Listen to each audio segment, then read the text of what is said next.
Entah bang. Okay. Assalamualaikum and good morning to all. This is part 2 of speaking semester 2 for matriculation. Okay, right. Continuing from last class. We've mentioned about a little bit of do's and don'ts while you are doing your presentation, which includes not cramping your slides with words.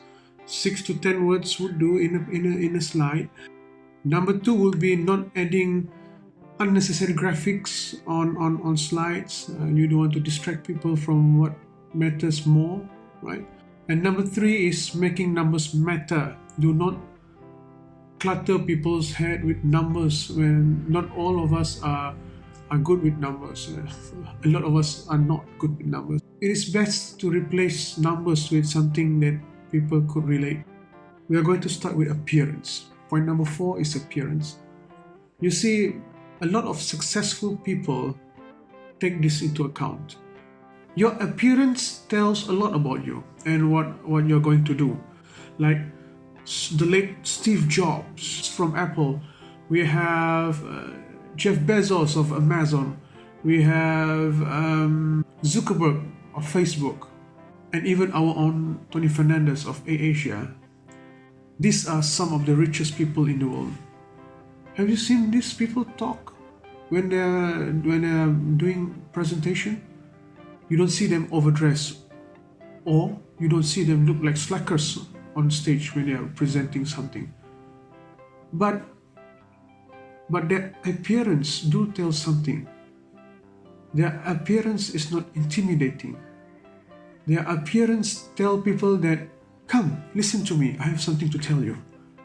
It's not like you're wearing something and you are telling people, no, you're not dressed for the event, don't come, this is not for you. This is the difference between us and them.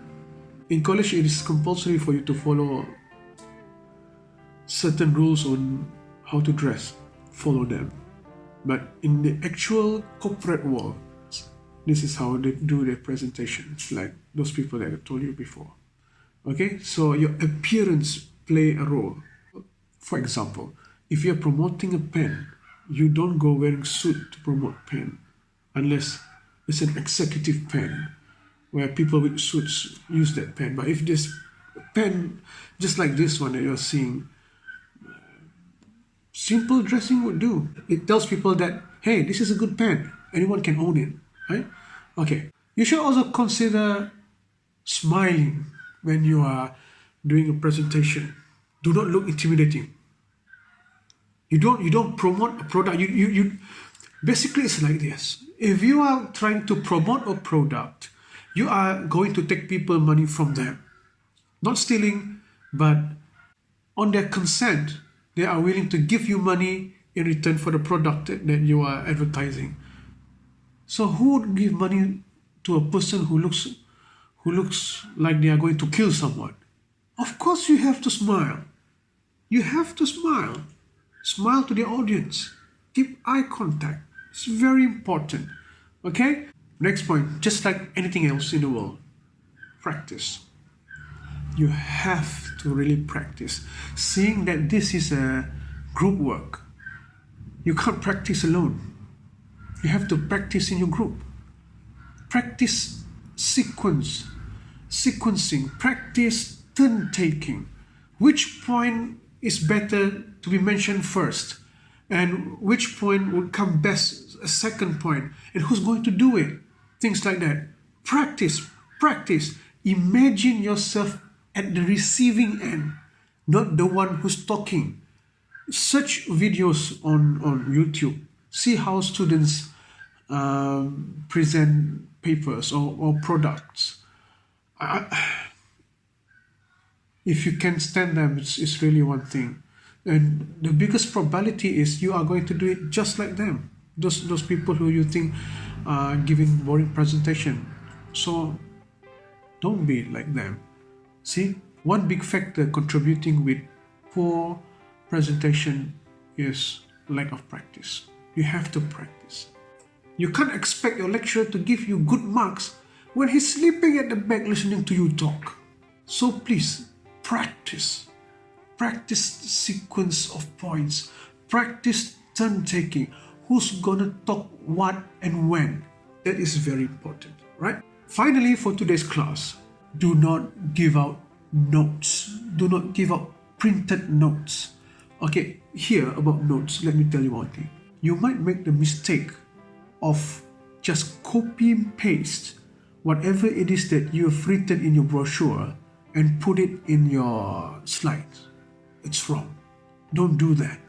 Okay? Make it simple. You put points on your slides so that the audience would not stray away. They are relating to whatever you're talking about, to whatever it is that you are showing on the slide.